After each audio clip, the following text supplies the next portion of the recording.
Oh, so I'm going to have you be presiding officer because Andrea's not here. Okay. Okay. Okay. Yep. All right. And Yazmeen is the Toastmaster of the day. Okay. Got it. Good evening, everybody. Kind of a light. Oh, here we go. Here, everybody comes rushing in last minute. Yeah. Earlier, John asked me, John hasn't been here in a while, Capello, and he asked me how the crowd's been. I was like, it's been great. And then he was sitting here and nobody's here. He jinxed it, but everybody's in. I'm going to have him. Well, I'll have you both do it. You guys can fight over it. Anyways, I'm David Jones. I'm the Sergeant at Arms. Bathrooms are behind us. Emergency exits are here and here. And I just want to say, if you're a member and you don't have a name tag, just let me know because I haven't been printing them lately. So if you never got one, just let me know and I'll make sure I get you one. Our President, Eric, is in Florida today, so he won't be here. Our Sergeant of Arms, Cameron, is not here. But we do have our Vice President of Education, Elvis, on Zoom. It's an undisclosed location because I'm not allowed to tell. So I'm going to have him or Andrea start. We can have both. We'll have you end or start, but Elvis. All right. Oh, Andrea has to leave, so she'd like to open the meeting, and we'll have Elvis close the meeting if that's okay. All right. With me. Yeah. All right. So I'm going to introduce our Vice President of Public Relations, who is going to be our presiding officer to get us started.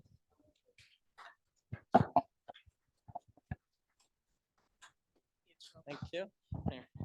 Welcome to Queen City Toastmasters. We are so happy to have everyone that's on Zoom. I think it's just Elvis, right? And everyone that's in person. We welcome you to the best Toastmasters club that I know at this side of the equator. So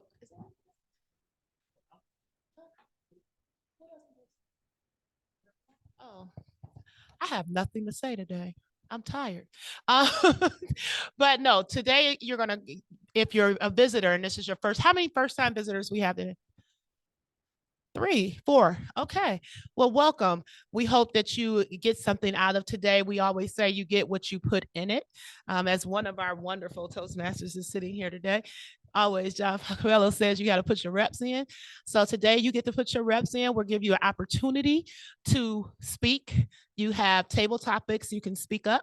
But today we have a wonderful Toastmaster today. She's like an MC of the meeting. And she's going to come up today. Oh, we're going to introduce this. Oh, I get to give Colin the mic. Okay, this is dangerous because Colin is he's really fun. So don't be intimidated. He's just going to ask you a couple of questions. So I'm going to turn it over to you.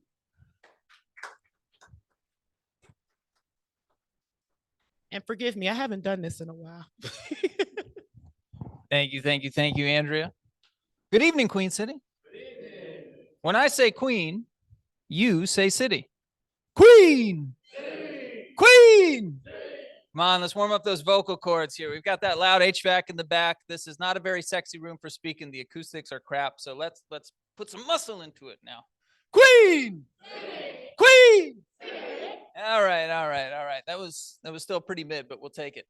Welcome to Queen City Toastmasters. Can we just get a hands up one more time for all of our guests?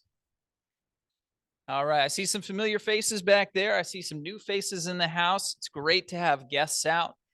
New Year's res is still holding strong or just taking off. We'll take it either way. I'm going to come around here and ask you a couple questions. The first of which is your name, where you're from, and Valentine's Day, for or against. All right, we're going to start right over here with Carrie. Hello, my name is Carrie. I'm from a handful of different places, but I've been in Charlotte for 2 years now, and Valentine's Day is actually one of my favorite holidays because I'm a sucker for love and I just love celebrating it. So that's me. Hello, my name is Dallas. I'm from Mooresville, North Carolina, so it's 40 minutes north of here. And I'm for Valentine's Day. I like to do sweet stuff, so.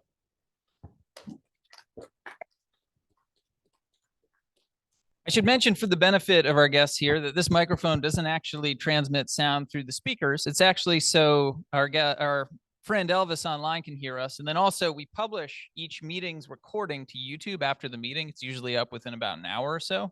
And so this is so you can hear yourself afterwards if you want to go back and listen.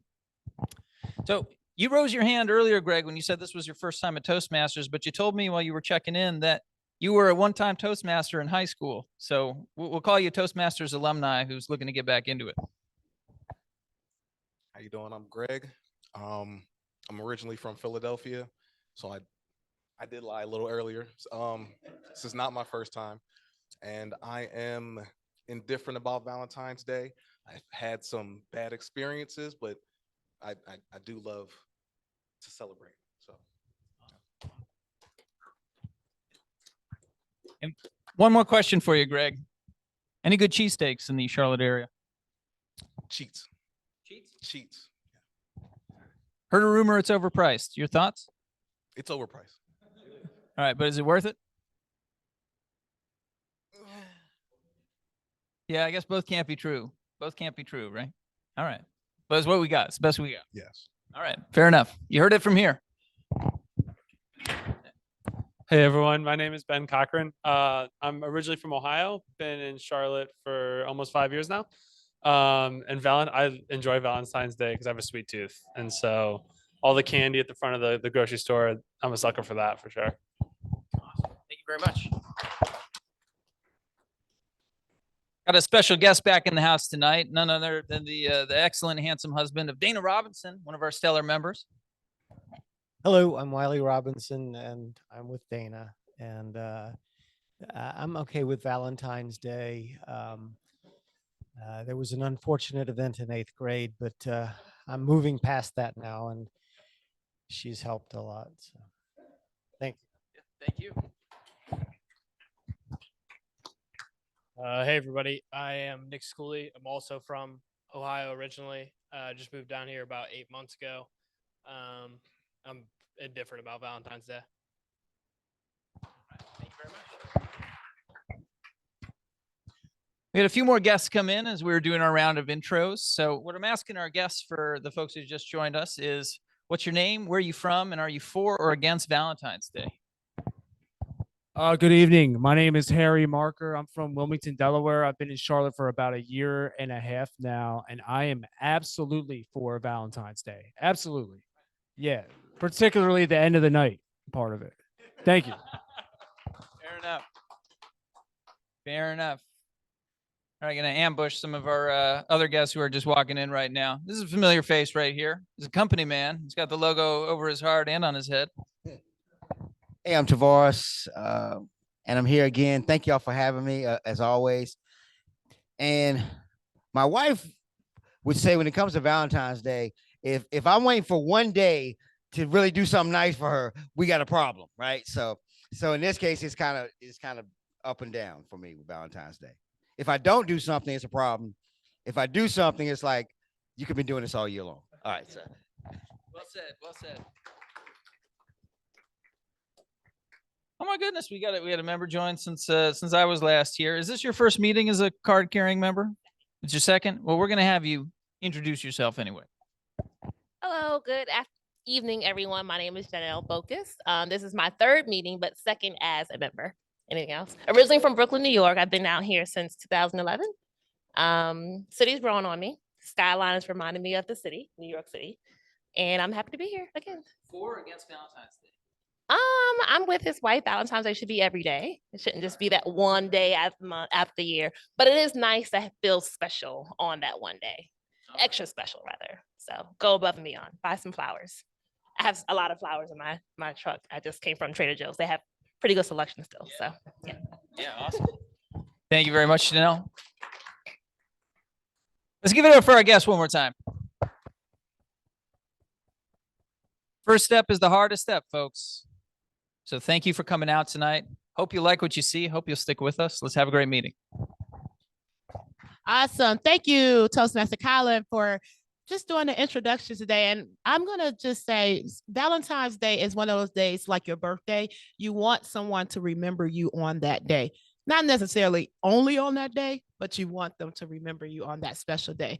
So with that, I'm going to turn it over to our Toastmaster of the day. Like I was saying before I turned it over to Colin, that we are today celebrating legends. And so one of the legends that are coming up here, just a secret, is our own Toastmaster of the day. And I appreciate to see her here today. So everybody welcome our Toastmaster of the day. Yazmeen, don't ask me why.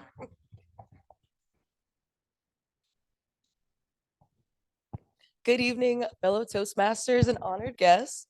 How's everyone doing this evening? Are we good? That was kind of weak. I'm gonna do a Colin. I'm gonna pull a Colin. I said, how's everyone doing this evening? Okay. I like it.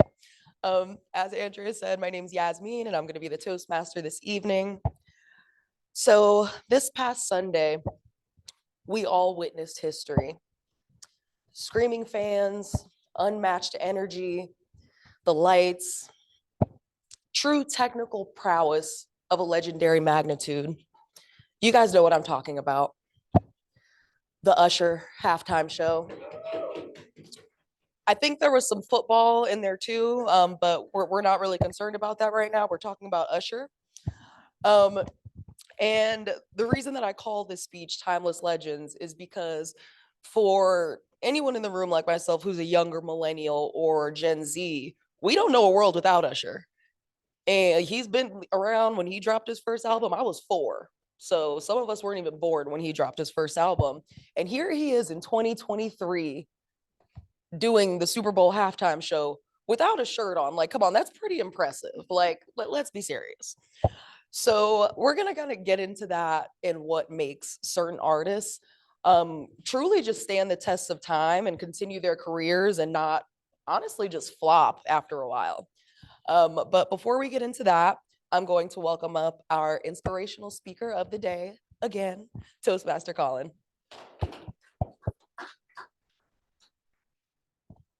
Speaking of legends, notification popped in my LinkedIn feed the other day that said that you got a new job. So moving into the C-suite, right? Congrats. All right, everyone. Quick hand raise if you attended kindergarten at some point in your life. All right. You put those hands down. I'm guessing that in kindergarten, you did show and tell. Probably several times. Can you recall ever being nervous when you stood to present whatever your show and tell item was? All right, I see a yes there. I hear a yes over there. Yes, you're nervous in kindergarten. Okay. Give me a head shake if you were not nervous delivering your show and tell presentation in kindergarten. I'm inclined to think that the majority of us did not experience nervousness. Maybe the more emotionally mature of us did. And the reason that I say that is because nervousness, things that impact confidence, produce anxiety, they may be rooted in neurology, but they're also learned in many cases.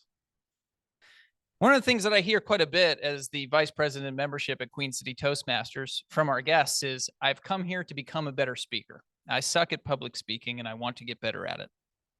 I admire the humility, but I also think that for many people who say that, it's a misunderstanding. You are not born a poor speaker. In fact, I think the vast majority of us learned how to become insecure and less confident speakers over time. See, when you're born, you're not immediately kind of given this understanding of what it means to be judged or to feel judgment. Judgment is something that you encounter as you grow up and kind of perceive it rightly or wrongly among different people. But there's a great speaker in all of you. And I'd like to challenge you to reframe your thinking about Toastmasters as not becoming a good speaker, but removing the artificial limitations that keep you from feeling like you can speak well. I'm in the pipe business, right? water goes in pipes, poop goes in pipes. I work for the local water and sewer organization. So I think in these terms, I think there's a pipeline kind of running through you. It's a charisma pipeline. You know, we were all born with one in our own way, but it became clogged over time somehow. You come here to learn how to unclog it. Just like doing a pull-up, it can feel really, really hard pulling your body up over the bar, or it can feel a little bit easier with a little psychological trick of imagining you're pulling your elbows down. I'd like to challenge you again to reframe your thinking about Toastmasters and the fact that you are all great speakers. You all have the ability to speak very fluently. I'm assuming you don't stutter or use filler words when you're thinking silently in your head, right? So if you can think in your head, if you can form fluid thoughts in your mind, you can speak fluently and fluidly. So no self-deprecation here tonight. Can-do attitudes only. Show us what you got. Madam Toastmaster. Thank you, Toastmaster Colin. You definitely, sorry, you guys bear with me. I just started getting a little sick, but you definitely opened up an old wound for me because I still remember to this day my pre-K show and tell when everybody got to bring their pets in and my mom wouldn't let me bring our bunny Selassie. So I wanted to name her Sally. My brother wanted to name her Lassie, so we named her Selassie. But yeah, so I had to bring my stupid little like My Little Pony, and everyone had their real pets, and I was just there with My Little Pony. So I think that was my first like really bad disappointment. So yeah, thanks, Colin. Like really don't appreciate it. But all right. Next in my group of helpers today, we have our grammarian. I would like to welcome up Toastmaster Gabe.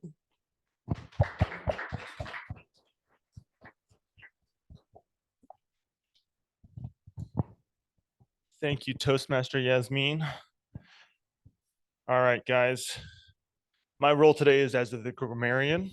So I'll be keeping track of how we use English today. And actually, there's a specific aspect of this role that I was not familiar with tonight. So I'm going to share that with y'all as well. So typically the grammarian is keeping track of filler words, so such like that. So I'll keep track of that for the people speaking up here. The other aspect that I did not know of was great usage of words, specifically quotes. So if anyone wants to share a positive quote or something up here, I'll be keeping track of that as well. The word of today is extraordinary, because here at Toastmasters, we don't do anything average. All right, guys, that is the word. What are y'all laughing at my handwriting? All right, so the word of the day is extraordinary, and back to you, Toastmaster. Thank you, Toastmaster Gabe. So back to Usher's extraordinary Super Bowl halftime show. Not only did he really truly just kill it, because I know I couldn't sing and dance like that. I don't know how he wasn't more out of breath than he was, but fine. But outside of that, he also added dates to his tour that he announced a few days prior. So kind of used the Super Bowl as a springboard for his marketing, which was genius, and one of the reasons why he's been able to stand the test of time. But something else iconic happened during Super Bowl. Does anybody know who it is? And if you say anything about Taylor Swift, I'm leaving. That too. But no. That's basically saying something about Taylor Swift. So I'm kidding. No. Only could Beyonce Giselle Knowles drop 2 songs during the Super Bowl with no notice, and in 1.5 days have 5 million streams just on YouTube. That's just on YouTube. So we're not counting Spotify, Apple Music, any of that. So kind of staying with that, those artists who have stood the test of time. But just moving on from there, I do want to welcome up another legend of the Toastmaster community to share his speech called A Story About Alfred, Toastmaster Jamie Richardson. Oh, wait. Huh? Oh, wait. Just kidding. We're not welcoming Jamie. Another legend, though. We have our timer, Toastmaster Jackie.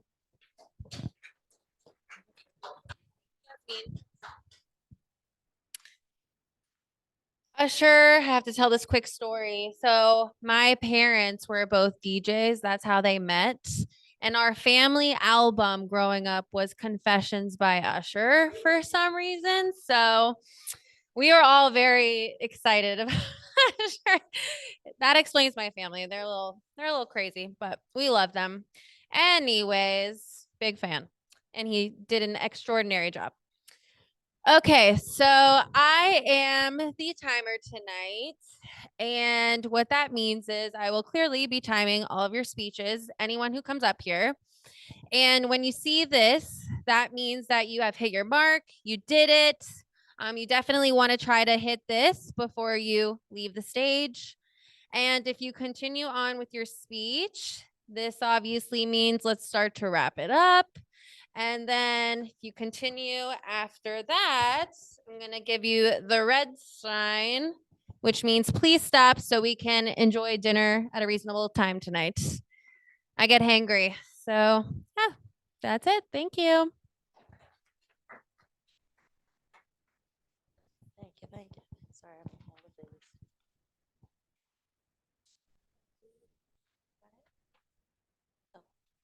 Oh. All right, thank you, Toastmaster Jackie.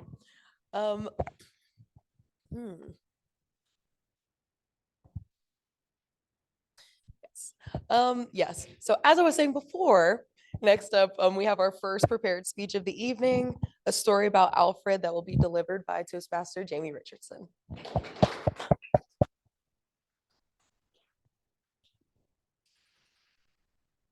Good evening, fellow Toastmasters and guests.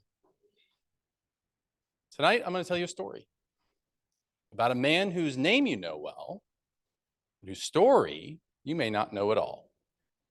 About a man of great accomplishment, but also controversy, whose life's work led to a lasting legacy, but also family tragedy.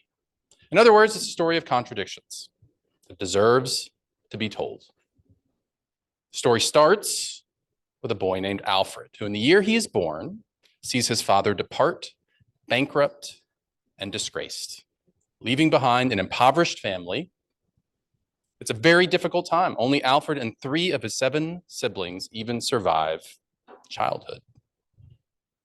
Eventually, his father makes his way to Russia, and there he amasses a small fortune, manufacturing weapons.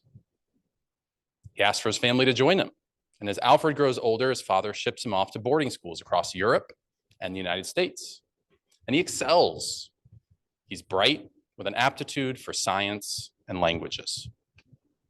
And in those journeys, he encounters a young Italian chemist who has invented a new but highly unstable compound called nitroglycerin. Now, the young chemist is so horrified by the destructive potential of his invention that he abandons all further work. But Alfred, eager to make his mark in the family arms business, sees all sorts of commercial potential. And he becomes obsessed with finding a safe way to manufacture and handle nitroglycerin. So at the age of 30, that leads him back to the family arms business, where he begins a series of experiments. But one day, one of those experiments goes tragically wrong, results in a huge explosion, kills 5 people, including Alfred's own younger brother. Now disgraced just like his father, he's forced to move his work to a remote region, but he persists. And in that persistence, 3 years later, he's rewarded as he develops a formula that he calls dynamite. It's an instant success. And at the peak of that success, Alfred owns and operates 90 factories across the world, manufacturing arms and explosives. He travels constantly. He socializes with titans of industry, with political leaders, with luminaries. He becomes friends with Victor Hugo, the famous writer who wrote Les Mis. Victor calls Alfred the wealthiest vagabond in Europe. That sounds like a pretty interesting fellow. Later, he hires a young secretary named Bertha. Now, Bertha is a 33-year-old princess of a lesser house of Austrian nobility. And Alfred and Bertha become good friends. And even after Bertha leaves to become a famous anti-war activist, their friendship endures. And it's actually Bertha who gives Alfred the idea that becomes his lasting legacy, because she convinces him to leave the vast majority of his wealth, almost $500 million in today's dollars, to recognize individuals that have propelled human achievement. Fast forward, Alfred in his 60s, his health starts to deteriorate. He's diagnosed with severe heart problems. And in the final twist of irony, in this extraordinary tale, Alfred is prescribed Triniton. Now, Triniton, if you don't know, widens arteries and helps maintain blood flow. But Triniton is just another name for another safer sounding name for a different compound, nitroglycerin. Somewhere along the way, doctors discovered that in addition to being highly explosive, that in small doses, nitroglycerin is an effective cardiac treatment that has helped millions of people. A good story doesn't need a moral, it just needs to be told. And Alfred's story was a great story. Rags to riches, triumph to tragedy, of a relentless desire to leave a lasting mark. And Alfred was a man of contradictions, someone a newspaper called the merchant of death, but also someone whose life's work led to a medical advancement that saved thousands of lives. So good Toastmasters, that means that the Alfred of our story is Alfred Nobel, whose wealth funded 5 prizes that recognize the pinnacle of human achievement for our best inventors, thinkers, writers, doctors, and do-gooders.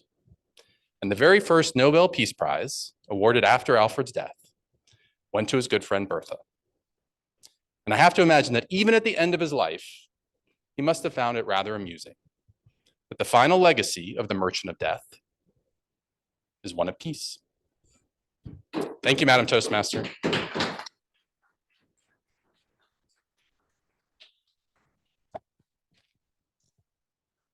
Thank you, Toastmaster Jamie. So back to our 2 legends, Beyonce and Usher. What is it about the 2 of them that has allotted them both a 30-year music career that is still active now? I feel like there's a few different questions. A few different answers to this question, but one is definitely that I think both of them have, to one extent or the other, maintained the 90s mystique of a celebrity. Nowadays, we know what all the celebrities are doing. You can get on their story, go on their Twitter. I've never seen Beyonce post a story in my life. We don't know what she's doing. We don't know where she is. Aside from the era of Lemonade, we don't really know anything about her. And I feel like that creates interest. Same with Usher. There have been a few faux pas over the years, but for the most part, you don't really know too much. In addition to that, I think that they both have transcended generations because they move with the times. Beyonce's about to drop a country album. Did we any of us expect that? Nope, but I'm excited. They knock down those barriers because now Beyonce has a new fan base. A lot of people like this music. They stay true to their audience. While Beyonce has some younger fans, all of us millennials, older millennials, younger millennials, we're still rocking with her. And then she's gaining new fans. Same with Usher. They kind of move with the times. They change their music with what's popular. And they lean into the trends, whether it's auto-tune or, different lingo or whatever is popular at that time. They lean into it and they don't try to stick to their ways. But we will get into that a little bit more. Before I go off on too much of a tangent, I'm going to introduce our next speaker. She is on the dynamic leadership pathway and will be presenting her speech, 10 years of reading motivational books, the good, the bad, and the confusing. Toastmaster Dana. Thank you so much, Yazmeen.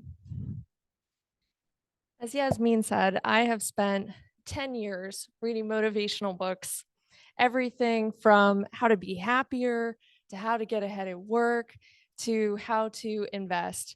And I'm here to share with you the best advice I've come across, the worst advice I've come across, and the confusing advice that I actually am going to seek some input on because my teenage daughter and I are in a little bit of an impasse on it. Best advice. My favorite books are by Rachel Hollis. That's probably like an eye roll for a lot of men in this room. That's okay. I think her books, Girl Wash Your Face and Girl Stop Apologizing, are terrific. And here is why. My favorite part of her advice is to really close your eyes and visualize your fantasy life, your dream, down to the smallest details. For me, that turned out to be really important because I'm a bit of a people pleaser. I think a lot of women tend to be people pleasers. And what this means is sometimes you're chasing goals that aren't yours. You're getting that IT certificate at work because your boss thinks that's what should be on your resume or your career trajectory, or you're on a crazy weight loss program because your best friend really needs a weight loss buddy. Meanwhile, you don't really care. So visualizing your dreams, your goals, allows you to make sure that you're on the right path that's authentic for you. Let's say that you've selected your dream, your goal, you're ready to go. How do you keep going? I'm not going to spend too much time on this because I think this particular group is so ambitious and so motivated that many of you have come across this advice before. But basically, it's good habits. It's putting those goals up where you can see them every day, blocking off time in your calendar to actually work on the things that you're saying you're going to achieve. And habits, just in general, putting together a good schedule of habits so that you can meet all of these goals and make them come true. Here's where my advice is a little bit less conventional, and I've found this to be more helpful than maybe even, the habit advice and the calendaring and everything else. Monitor your negative self-talk. I read a book that put this in more complicated terms. It's called Feeling Good, The New Mood Therapy by David Burns. And he basically talks about what he calls cognitive distortions, which is a fancy word for negative self-talk. But the way that he suggests that you counter it is to actually point out to yourself how irrational it is. So for example, my negative self-talk of choice is all or nothing thinking. I'll get interrupted and I'll think, I never get anything done. I don't get one single thing done. If I sit down and I write down everything that I did that morning, that's usually really untrue, and I was pretty productive. Other forms of cognitive distortions can be mind reading. You're talking to someone and you're thinking, they probably think everything I'm saying is really stupid. They probably don't, and you're not a mind reader. So just writing down these thoughts, observing them, and writing next to them, mind reading, or all or nothing thinking, or catastrophizing. You make one mistake at work, your boss is not going to fire you. So if you're thinking, that's it, I'm fired, write it down so that maybe you can train yourself to stop having these pervasive negative thoughts, which eat away at your energy and your ability to achieve everything that you're working towards. So that's the good advice. Let's talk about the worst advice. I'm sorry, I'm going to call out Arnold Schwarzenegger here. I liked his book, Be Useful, 7 Tools for Life. But he says, rest is for babies and relaxation is for retirees. And this is so on brand for motivational books to be like, just work all the time, all day. The minute you open your eyes, work, work, work, work on your goals. And also get up an hour earlier. An hour earlier than what? If you're already up at 6 a.m., like lifting weights, you're at the Y, like, no, don't get up an hour earlier. You're good. You're fine. Have 3 side hustles. Nope. Don't do it. Don't do it. Burnout is real. So that's some of the worst advice. Let's talk about the confusing advice. The buzzword right now, I feel like in motivational circles, is boundaries. Like, set a boundary. Don't let people invade your boundaries. I'm honestly not sure what this means. And I think for me, the confusion lies in whether this is supposed to be an internal distinction, like I'm supposed to set mental boundaries, or external, which is where I think my daughter and I are like at odds, because her version of boundaries is much more like, you're going to tell someone, I have a boundary. You're not getting in my boundary. So I'll share with you a story and you can tell me what you think about this. I was in the middle of a project for 2 months that was nights, weekends, just all the time. And the clients were difficult, and it was a complex project. At the end of a really difficult day, and I want to point out it was 7:30 at night, I felt like I had the right to walk away from my workday and go have dinner with my family. Broke out the wine and was having a great time with my husband, and we were laughing and we were making dinner and stuff. And then the phone rings. And of course, it's these clients that I've been on the phone with all day anyways. And, you know, they say, we have a huge problem. And they start telling me the problem. And I'm like, I have a workaround for that. If you will give me 40 minutes, I can go fix that. I'll go back to my office. I'll fix that. No big deal. I go back to my office. I do fix it. I revise things. And I'm feeling pretty good about it. You know, I came up with the solution. I worked really hard. At this point, I'm going on like 13 hours. And then I see the rude texts and the all caps emails that went out to a group. And I'm just, I have this moment where I'm like, if I had seen this stuff before I started trying to solve this problem, I would have been really upset. I would have been mildly panicked. And I don't know if I could have been as efficient or solved this the way that I did. And that in itself is a problem, because I need to be secure and happy in the moment after I get a stupid, rude text as I was before. I have to be secure enough to stop letting people affect me. So I told my daughter this, and I was really proud of myself. And she was like, no, this is just another example of you having no boundaries with people and letting everyone disrespect you. And you should email them and tell them like they cannot email you at night anymore, and that they cannot be rude to you. And my husband had a little bit of a different take on this. He was like, well, boundaries are for people who don't have bills. So my question to you, fellow Toastmasters, honored guests, boundaries, is this a trend? Is this real? Should you be calling people out? I don't know. I would welcome some feedback. Okay.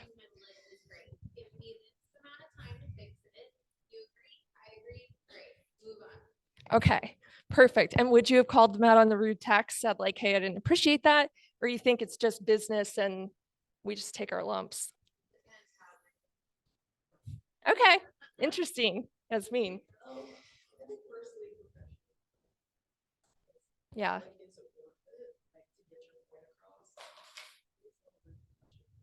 Yeah.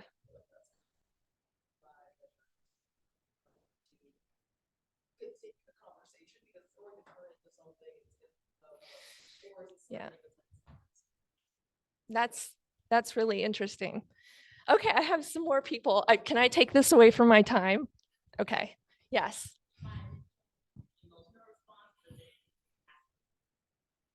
Oh, I love passive aggressive replies. Yeah.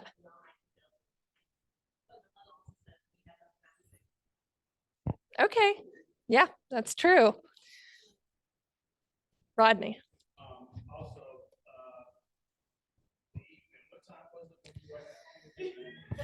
It was 7:30.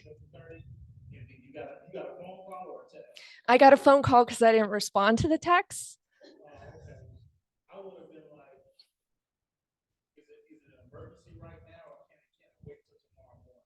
Oh, well, yeah. Not to them.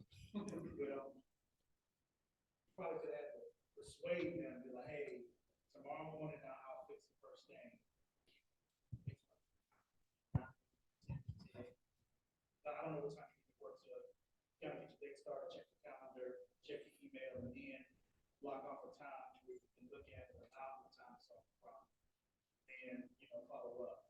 Because if it wasn't like a real dire emergency right then, it could have waited till today. I think you're right. And I think we're all losing sight of that sort of work-life boundaries. And in wanting to go the extra mile and be ambitious, we often do let all sense of boundaries break down. Mamita, did you have something?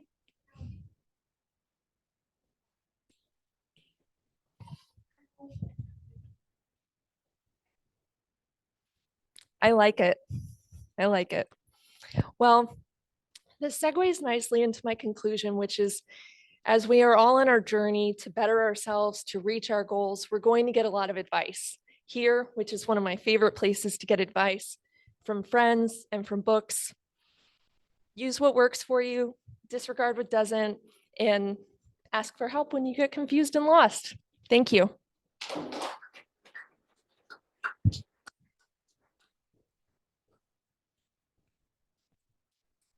Sorry, I don't know why I was using Thank you. Wow, that was right on time, Dana. I'm actually on a motivational reading kick. A mix of female authors and Robert Kiyosaki, which is very polar, but I'm enjoying it as well. I definitely would say one of my takeaways, that first part about the good, something that us as women in the professional workplace, that I took away and I've definitely been implementing, is the passive language that we use, and all of us do it as women. So, you know, when I revise my emails, I take out the "I think we should." No, we should. I think this is a good idea. No, this is a good idea. So I feel like reading those things really helps us kind of remove that and that people pleasing and apologizing. You know, I'm sorry this, I'm sorry that. And you know, we do it more than we should. So it's nice to also hear your perspective. Back to Usher. Yes, so Usher will be on tour and I will be there. But another reason that I think that both of these artists' careers have stood so strong for such a long time is also their collaboration and their pouring into others. Like, you know, for example, like Usher brought us Justin Bieber. We don't know where he is right now, but he was really killing it there for a while. So I feel like that's another way that they utilize their not only talent, but knowledge and mentorship to stay relevant in the industry. All right, now on to my favorite part of the meeting. I'm going to welcome up Toastmaster Tom as our table topics master.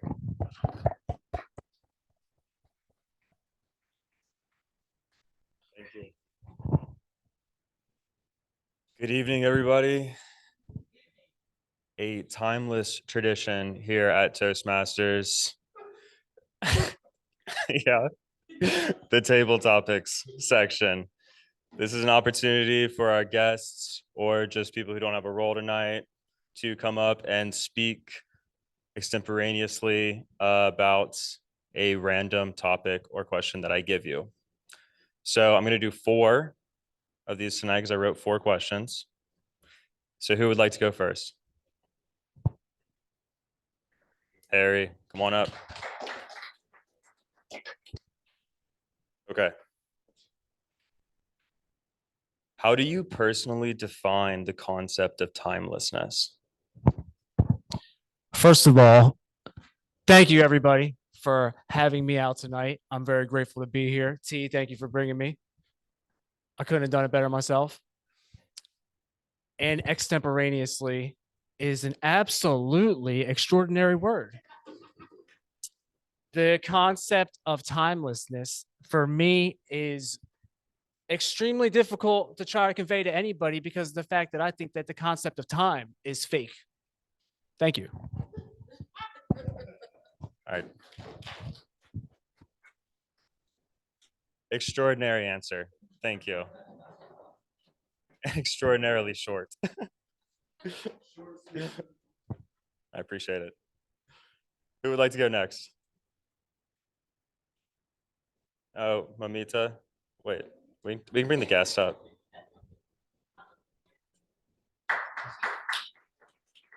What? Okay. Hi.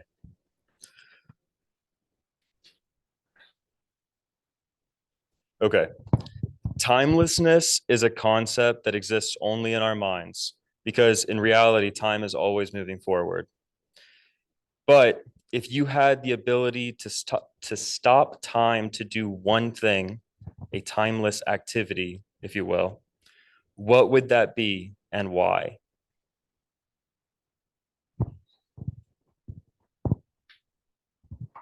Thank you, Toastmaster Tom. I mean, there are many activities that I would like time to stop. Shopping, maybe one, sleeping, cooking, roaming around. All those time I would like time to stop for me.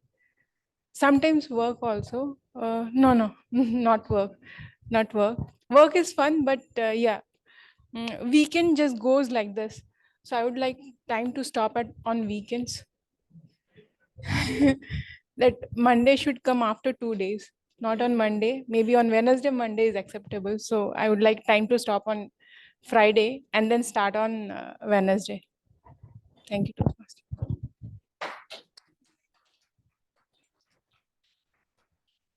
I too would like the weekends to go on forever. Who would like to go next? Come on up. I'll get you.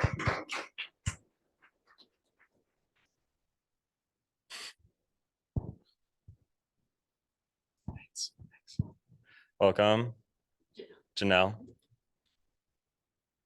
Okay. There are many things that are considered to be timeless. Usher, Beyonce, Ray-Bans, the color blue. What is one person or thing that is considered to be timeless that you do not like? Tell us about your beef. So thank you, Toastmaster Tom. I'm still getting the hang of how to transition into this. I do not like Beyonce. Sorry. She is timeless. She's great at her craft. But that is someone that I do not enjoy too much. Now Usher is timeless and I love Usher. But I would say to answer that question is Beyonce, because I don't like her that much. I really don't have much more to say to that because I don't. Honestly, I prefer Destiny's Child, the original Destiny's Child. When Destiny's Child was Writings on the Wall, I forget the first album, Bills, Bills, Bills, like when that came out, that's when I was team Beyonce. I was team Destiny's Child. But when she went solo, I kind of got the Mean Girl vibe from her. So I admire her timelessness. She's extraordinary at what she does. However, that is someone that I am not a fan of. So sorry. Drop like I don't know what else to say. I'm sorry. Yeah. All right. Thank you. Good job. Good work.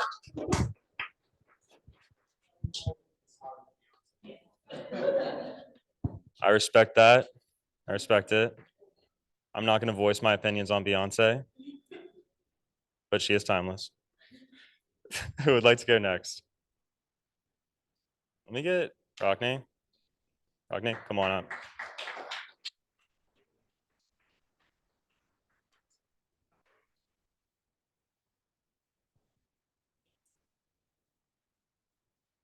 Welcome. Thank you. One sec. Okay. Who is one up and coming artist or like person, athlete, whatever, anybody that is working today that you believe is on their way to becoming a legend? And so like not somebody who's already a legend. Like why? Why do you support them?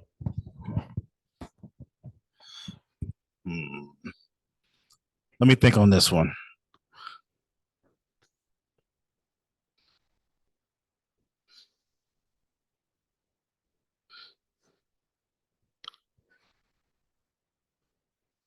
I don't know if you guys are familiar with the band Lucky Day. Anybody heard of the band Lucky Day? There is a lead singer.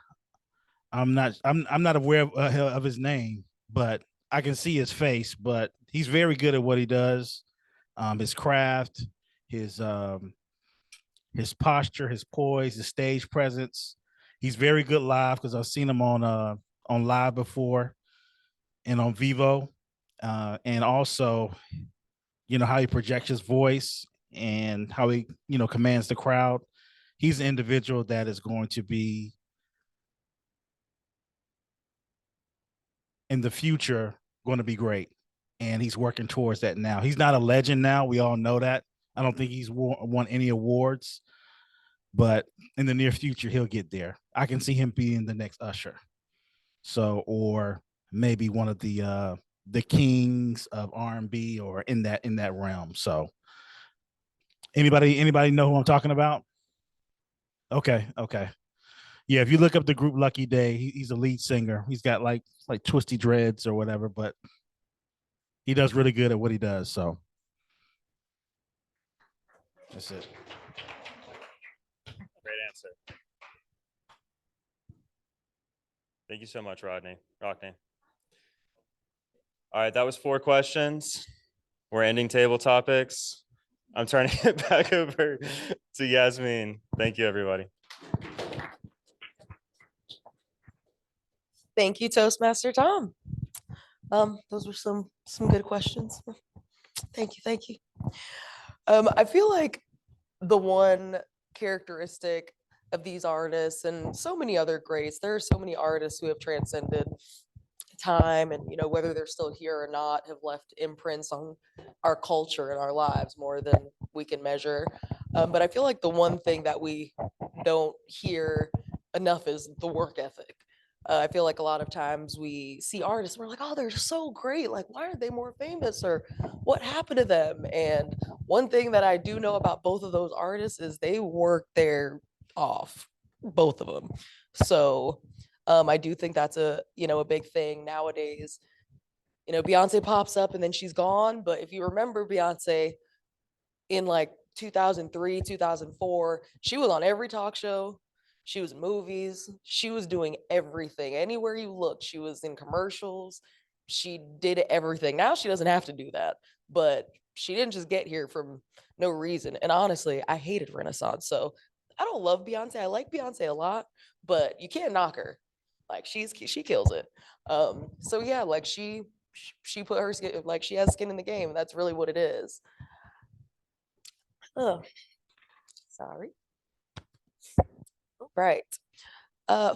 Next on, we are going to have our general evaluator come up and evaluate the meeting as a whole, and that is Toastmaster Mumita.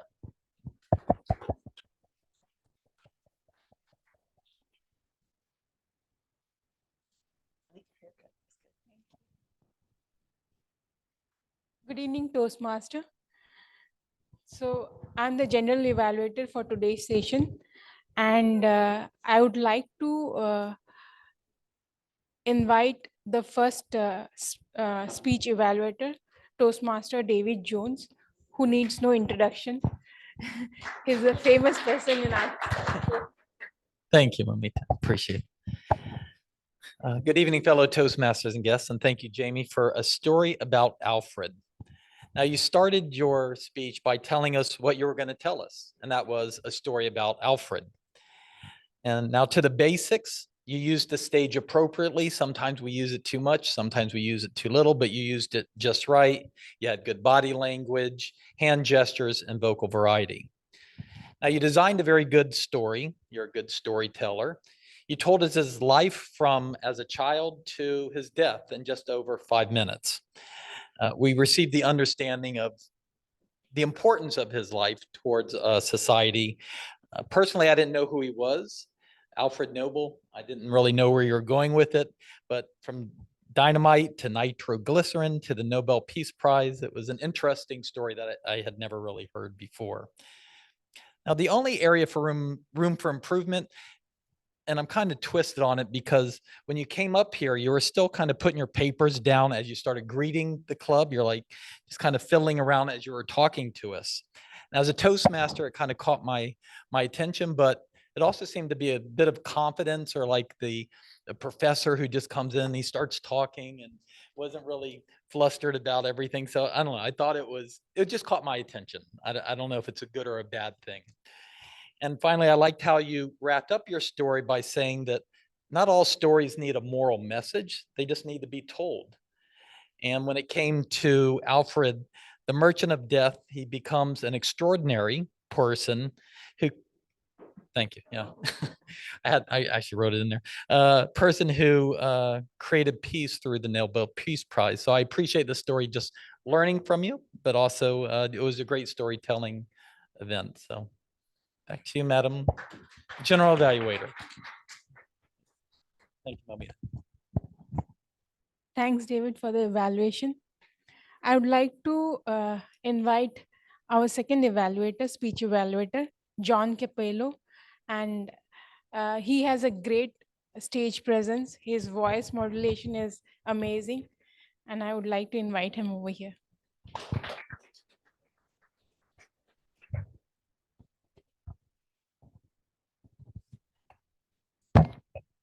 Okay, thank you, Madam General Evaluator. Set me up for failure here. Been out a few weeks. It's good to be back in the halls of the Vine. My fellow Toastmasters, most honored guests, most importantly, Dana. Now, I had the privilege of evaluating twice, two of your speeches. Prior, they were more legal focused, let's say, and this is the first time to really go outside the box. Now, one of the goals of your speech, if I recall correctly, in this project was to really focus on utilizing vocal variety and body language. I think when we first started here at Toastmasters, a lot of times we think about, oh, I've got to improve my content. But so much goes into your vocal presence and your physical presence. Let me explain. Vocal variety can vary both in inflection, it can vary in volume, it can vary in speed. There's a lot to unpack. Also with body language, you also have your state, your posture, you have your facial expressions, you have your hand gestures, and you have your stage presence. So there's a lot to unpack there. So for that reason, I'm not going to focus on content. Let's just say I love motivation or inspiration of any kind. And I think generally speaking, anything you read or consume that inspires you to act is a good thing and worth your time. But I appreciated the thoughtful approach you had with it. Let's talk about what you did well, particularly in vocal variety and body language. Things that I noticed.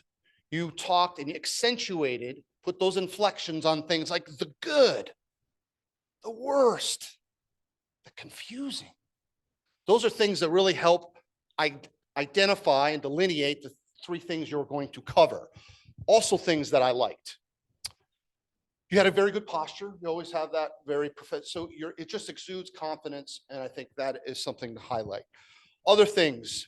So you definitely had changes in inflection and volume. They were definitely there. You had things that really stood out when you were speaking in someone else's point of view, your daughter or someone else. You changed a little bit of your tone, and it helps separate things.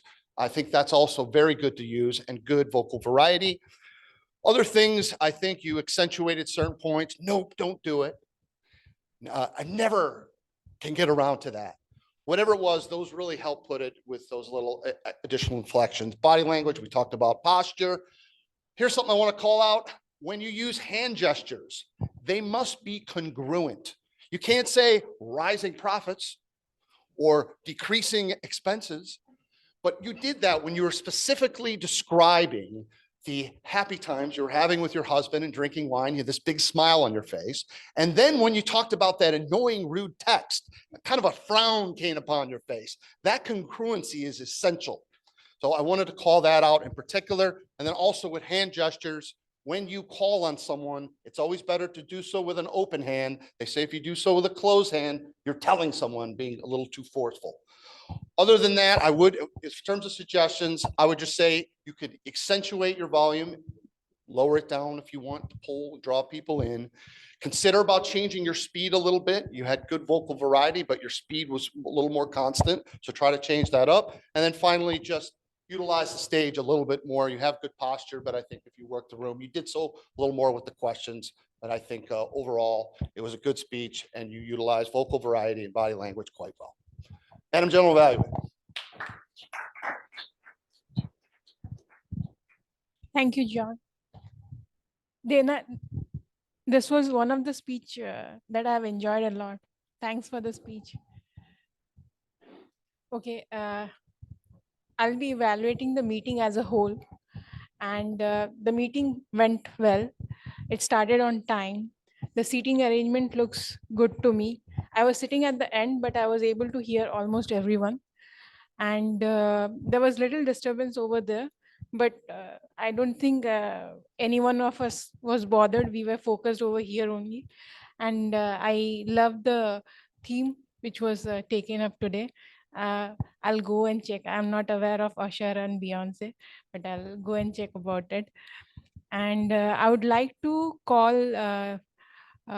invite Grammarian over here and give his evaluation report. How to pronounce your name, Gabe? Gabe. Yes. Thank you, Mamita. All right. I was actually very impressed with the overall grammatical and the attention to detail in terms of the language. Jamie, especially, I think you have perfected the pause. Like I kept waiting for like an in there, and you just fantastic. So nicely done. It's a great example to, I think, all of us aspiring speakers to use that pause. It really captures attention. So great job. Absolutely. Yeah, going down the list, I mean, seriously, I think a lot of people use the word of the day. So I mean, I ran out of counting after like 6 or 7 people using it. So great job. There's an right there. Let me see here. Dana, great job on your speech. It was very clean. It was captivating. So yeah, I didn't notice any filler words. Yazmeen, there were a few as you were orchestrating the speech. So just be mindful of that. Overall, very impressed. To our guest speakers, thanks for coming out. And yeah, it was just great. Thank you so much.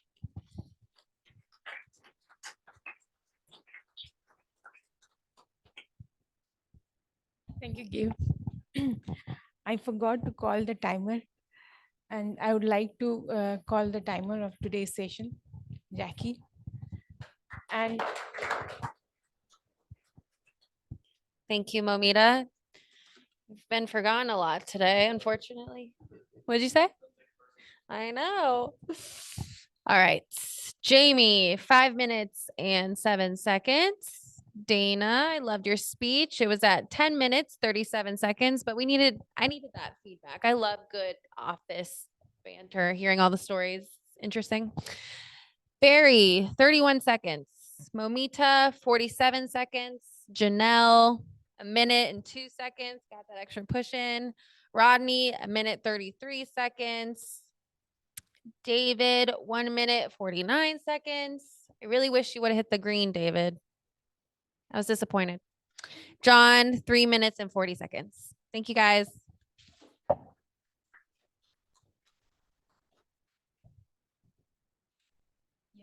I would like to return the control to Toastmaster.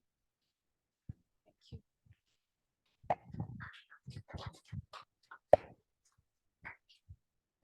Thank you, Toastmaster Mamita. Well, sorry. I hope you guys enjoyed the theme today as much as I enjoyed talking about it. But that's it as far as the theme goes. I do want to remind everybody, for our members, remember to sign up for roles for upcoming meetings. And I'm going to turn things over back to our presiding officer.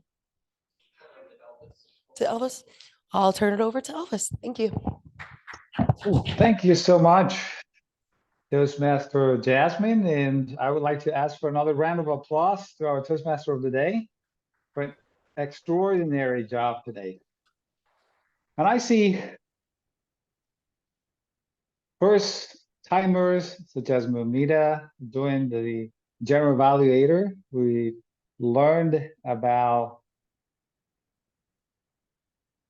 Alfred Nobel. We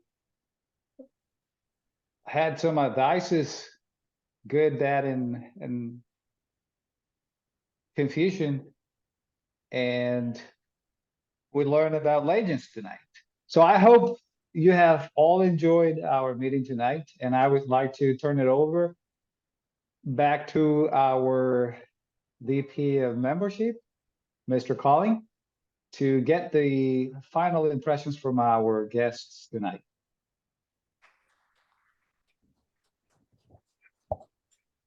Thank you very much, Elvis.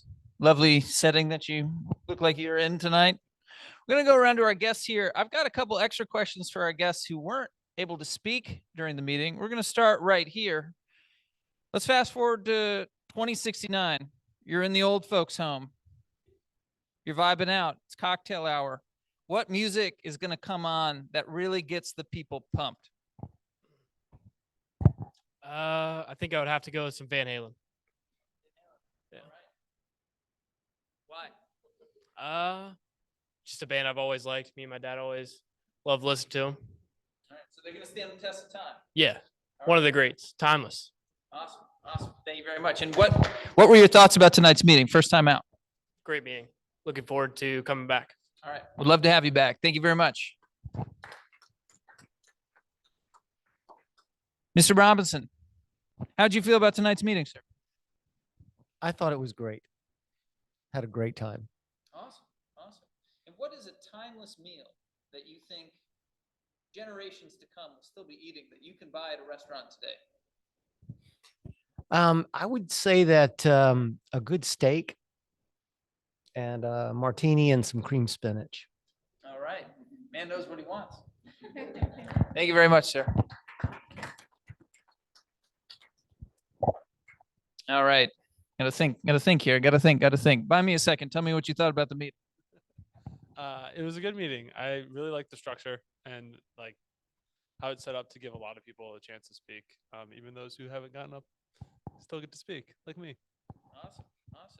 And I couldn't help but notice when that gentleman right there, the classically handsome man, held up his notebook. That was a very timeless looking notebook from school. Would you mind holding that up one more time, John? Awesome. Does anything stand out from your schooling years as, this timeless sort of record of what school feels like? When you see it, it just transports you right back. It's nostalgic, but people are always going to continue to have it. So you're always going to keep seeing it. Probably a weird question, but we're going to go with it. Something I don't think I realized was very focused on school is pencils. As a professional, I think everyone writes in pens. I look around the room, everyone has pens. So whenever I see just a good Ticonderoga #2 pencil, I think of school. Yeah. Now, would you have your own like fat eraser that would be separate? So you'd write with the pencil, but you wouldn't erase with the back of the pencil. You'd bust out the big eraser block and erase that way. That's I think so. I don't know. I don't remember. I definitely had like a pencil box. So I had a fat eraser. Big pencil box guy. I could smell that a mile away. Thank you very much, Greg. How was it? First time back since high school. What'd you think? It was great. It was great. Just experiencing everybody or just observing everybody speaking. Yeah, so that's it. All right. Greg, what is a timeless piece of fashion that you think anybody at any era in history moving forward will be able to wear, and you can look at that person on the sidewalk and be like, oh yeah, they got it? Timeless piece of fashion. I'm gonna go with a do-rag. It's timeless. You just know what it is. It's a do-rag. All right. Enough said. Thank you very much. Dallas, how we doing, man? How was the meeting tonight? Good. I really enjoyed seeing everybody's speaking styles. I could tell kind of how people are, I guess, with like how they spoke in their body language. So it was really nice to see everybody come together and see their different personalities. And is there a timeless film that you think you could show your grandkids one day potentially, or show somebody in the distant future, and they could be like, yeah, that film slaps? Ooh. Bill and Ted's Excellent Adventure. It's a banger. Timeless. The lingo still holds up. It's good for all most ages. Yeah, I'm gonna show it to my kids and their kids and their kids' kids. Yes. Awesome. Most excellent. Thank you very much. Carrie, what'd you make of tonight's meeting? I thought it was awesome. I just enjoy a room full of people, strangers even, coming together with a common goal. I think that's awesome. So everyone did a great job. My question for you is, who is somebody that is considered a legend today that you think is not going to be much of a legend in the future? Be like, oh, that person? Ooh. I'm not sure. Basically, well, let me put it another way. Who's an overrated legend that you think is going to get found out at some point? What do you think?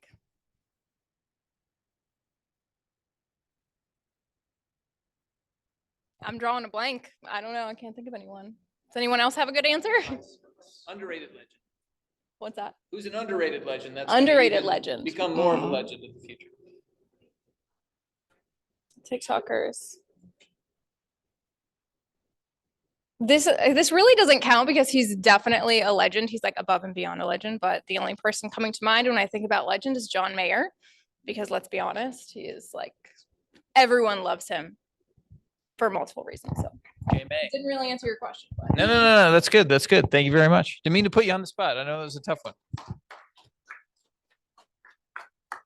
All right. So I've just got a reflection question for you. What made you want to pull the trigger and jump up there and do table topics during your first meeting? Let's give it up for this guy right here.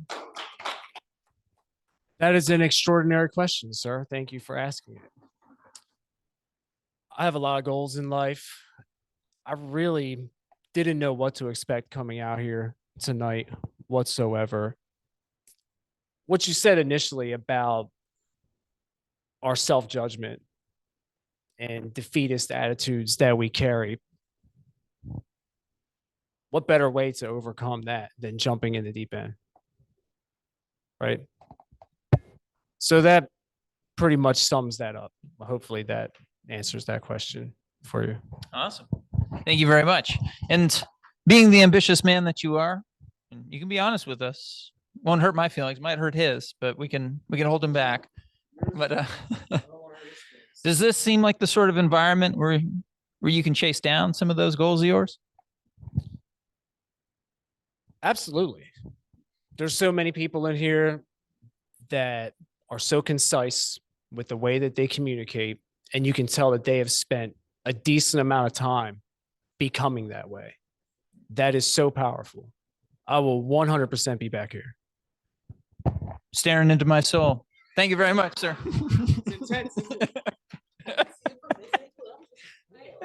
Yeah. So I was working really hard. I didn't want to back down there. We got one more? We one more.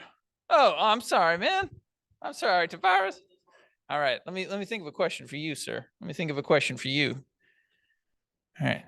Restoration. What is something that, regardless of all of the technological advancements that are yet to come, will always need to be restored? Restoration Pro. That was an extraordinary question. Beat the table. So I like to say to that is motivation. I kept hearing that all night long. But to me, motivation is like taking a shower. It's recommended daily. Motivation wears off. So something that's always got to be restored is that motivation and that drive to go out and do those things that you say you're going to do, that you're thinking about doing. Because sometimes we have great intentions, but the distraction that comes behind that intention has a tendency to distort the action. That's all I got. Nice. What a killer response to just a really strange question. I thought you were going to talk about your triceps or something, man. You got some serious looking pipes there. What do you do for those? Yeah, I know pipes. Number 2 pencils. Okay. All right. Well, you're doing something right, man. If you want to do a muscle graft, I'm in need a little bit here, as you can see. But did I miss any of our members? Did any of our members not get a chance to speak tonight? It's overrated legend. Ooh.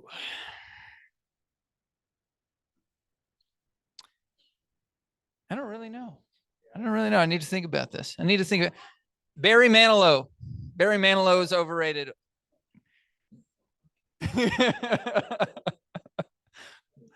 Is it grandmothers everywhere? You know, they're rocking out in the nursing home right now to Barry Manilow. Right now.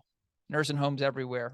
He's overrated. He's the guy at the Copacabana. Oh, okay. Yeah. Carlton doesn't really know what's what in that particular instance. But in any event, thank you very much to all of our guests for coming out. You're welcome to come back as much as you want. There's no obligation to become a member, but of course, we'd love to talk with you about the benefits of membership. There's also more than a dozen clubs in the Charlotte area. Is that right, David? More than a dozen. 2 dozen? More than 100. Closer to 40 in the Charlotte area. So if this particular club doesn't meet what you're looking for, you're welcome to try out other clubs. I think what you'll find, though, is you'll boomerang back and be like, yeah, these people know what's what here at the Vine on Tuesday nights. So thank you again for coming. Turn it back over to Elvis in the tropics. Elvis. Thank you so much, Colin. And I really had a lot of fun tonight. And I'm sure all of our guests have noticed that in our club, we all have a chance to speak. And that's one of the great things of our club. I would like to thank you all for joining us tonight. As Colin mentioned, you're always welcome to come over. And if you decide to join, you're very welcome to do so. But if you're not ready, you can still visit us as many times as you wish as a guest. I would like to remember all of our members to sign up for roles for our next meeting. This is something that we need to do as part of our meetings every week, is to go over our roles, make sure that they're filled up so that we can have a meeting such as the one that we had tonight, with all the roles filled and everybody having a chance to speak.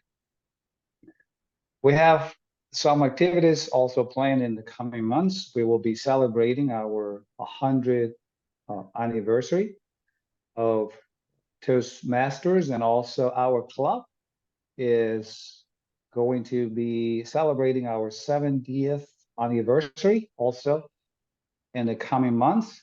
So be in the lookout for some information that we're going to be sharing about that activity in the following weeks. With that, I would like to again thank you all very much for coming over tonight, and I would call this meeting to a close. Good night, everybody.